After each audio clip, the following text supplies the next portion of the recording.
Hello again, this is Dr. Bruce Huhmann. We're going to go over some of the presentation on rationality, trust, and integrity. There's more in the lecture notes, so I want you to make sure that you read those thoroughly, but I want to just go over some of the highlights. Early business thinkers like Adam Smith wanted to understand how people make rational decisions that are self-interested, but lead to the common good for all. In his theory of moral sentiments, Smith recognized that people are self-interested. He stated that every man is, no doubt by nature, first and principally recommended to his own care, and he is fitter to care of himself than of every other person. In other words, each individual best knows what is best for him or her.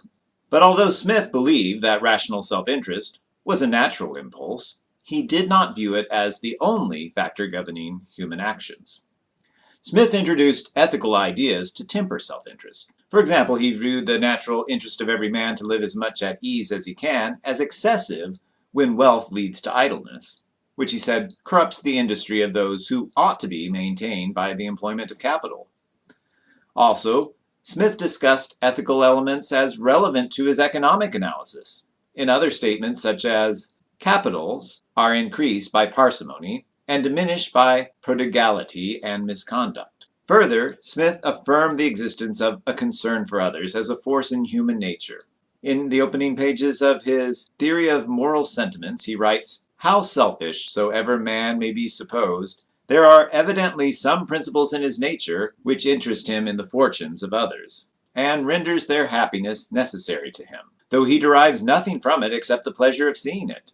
In other words, no matter how selfish we are, we feel better when we know that those around us are also happy. Smith's concept of sympathy is a countermotive to self-interest. Since sympathy represents one's interest in the happiness of other people for Smith, whereas self-interest is following what will make you happy. Smith's concept of sympathy shows that people see themselves as part of a social whole and act, consequently, with compassion for their fellow man. Thus, people's actions are not to be considered the result of purely rationalistic calculations of personal advantages and disadvantages. Instead, people should always act within a society and consider the moral sentiments of others. Smith did not think that all human behavior was solely based on the principle of economic rationality. The desire of wealth for Smith explains why people work and produce and is the fundamental motive of business, but desire for wealth does not alone explain human behavior. People try to make the most of an economic exchange while still being committed to the prevailing social rules and values and continuing to desire not only to be loved, but to be lovely. Smith explained repeatedly and extensively in his Wealth of Nations how social institutions, norms, and values shape individual plans and behavior. Based on Smith's concept of sympathy, people's behavior is rooted in the concrete social conditions of a particular society. Trust was also important to Adam Smith. For example, Smith thought that those who were more trustworthy should be paid more.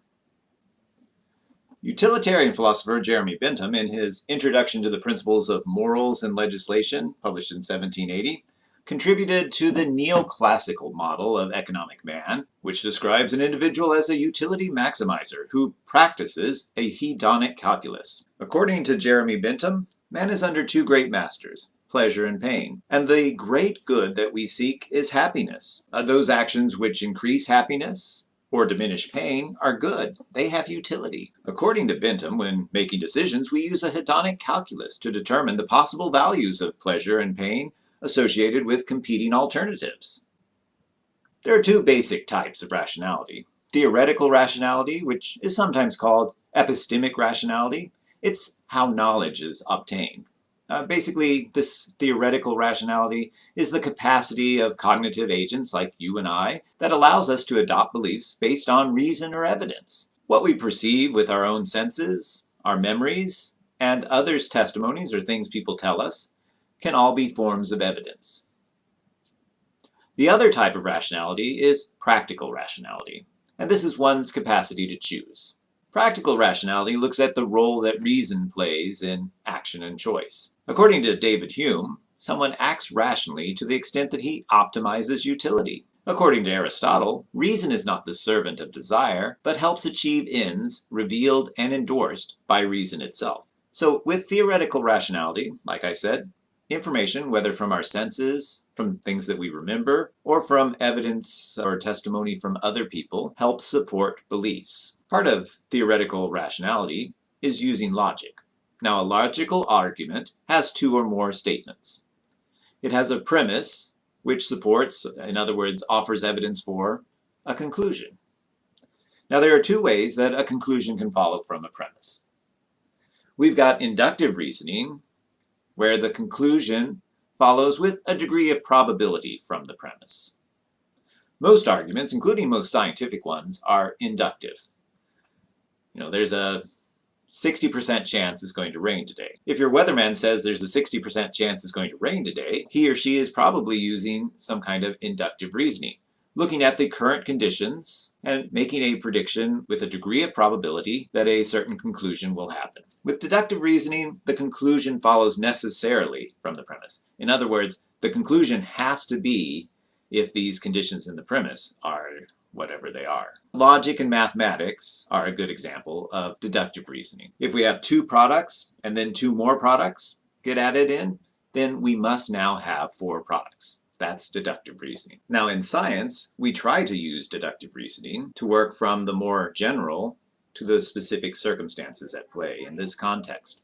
For example, in science, we begin with a theory about how our phenomenon of interest works in general. And then we more narrowly focus it on some specific hypotheses about how it works in this particular context. We narrow down even further when we collect observations to test the hypotheses with specific data. Ultimately, this leads to rejection or support of our original theory. On the other hand, inductive reasoning, we tend to move from specific observations, and that leads us to a broader generalization or helps us develop a theory. For example, if we are running a social media marketing campaign and we notice that when we post on Tuesday at 9 a.m., we get the greatest response to our social media marketing post, then that might lead us to develop a theory that our target market is more active on that social media platform on Tuesday mornings. So once we've developed that theory, we might use it to justify why we start posting more often on Tuesday morning.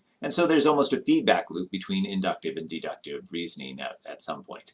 But basically, in inductive reasoning, we begin with specific observations and measures, begin to detect patterns and regularities, and formulate some tentative hypothesis that we can then explore and finally end up developing some kind of general conclusion or theory. Now, these two different methods of reasoning have a very different feel to them when you're conducting research. Inductive reasoning, by its very nature, is more open-ended and exploratory because you're trying to figure out what's going on, especially at the beginning. Deductive reasoning is much more narrow in nature and is concerned with testing a pre-existing idea or theory. From a logical standpoint, deductive reasoning says that if our premise, which is the same as our hypothesis in science, is true, then our conclusion must be true. For example, an ethics and compliance officer at a Fortune 500 company believes that executives who receive ethical leadership training will have the least number of integrity complaints made against them. So that ethics and compliance officer decides that she should send all the newly hired executives to an ethical leadership training program. Here's another example of deductive reasoning in business. A beverage company identifies a trend that shows consumers favor recyclable products. Its marketing department then deduces that it can boost sales by increasing the size of lettering for the word recyclable when designing their cans and packaging. How do you find a true premise or correct theory to use deductive reasoning? As a mnemonic device, remember that deduce rhymes with reduce.